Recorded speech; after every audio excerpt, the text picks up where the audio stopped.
So let's start to look how we can do the if and the Vlookup condition in Excel.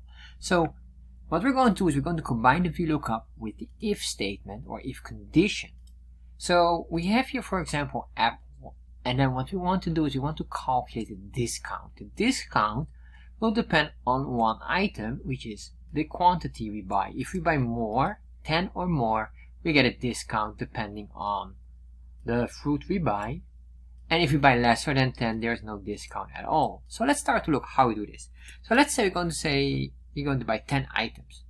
If we want to do this, we're going to use the Vlookup to get the row, and then after we'll combine it together with the if statement to get the column number. So let's start to break it down. So I'm going to say equal, type in here Vlookup, open parentheses, and then just select this function builder or formula builder. Now we get the formula builder and we can just follow step by step. So we have here the Vlookup, the lookup value, which is in this case the apple.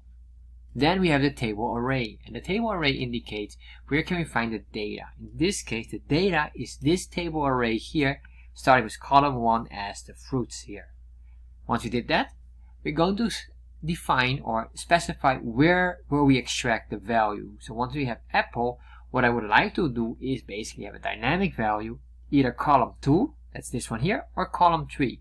For now, I will hard code it column number 3, and then the range lookup, I'll set this on false. We don't need this at all. We want an exact match. Click on done, and now we get a discount. This is all fine until I change this to number 9, and we should not have a discount at all.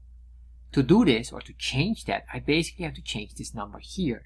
Say number 2, and then it would change. But of course, that is not dynamic. We're going to make it dynamic, and to make it dynamic, let's close that. To make it dynamic, we're going to use the if statement or if condition here. This will help us to get the column if it's either one or the other.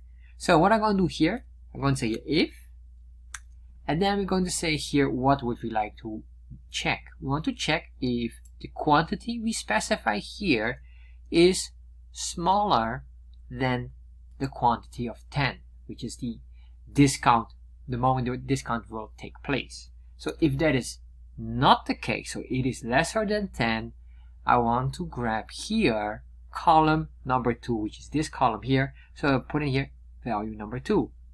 If it is a larger quantity than 9 or 10 or more, in that case I want column number 3, which is the discounted column. Let's close that, press enter, and you can see here now this understands already immediately we are in column number 2. If I say here 11, we get column number 3. So this understands it.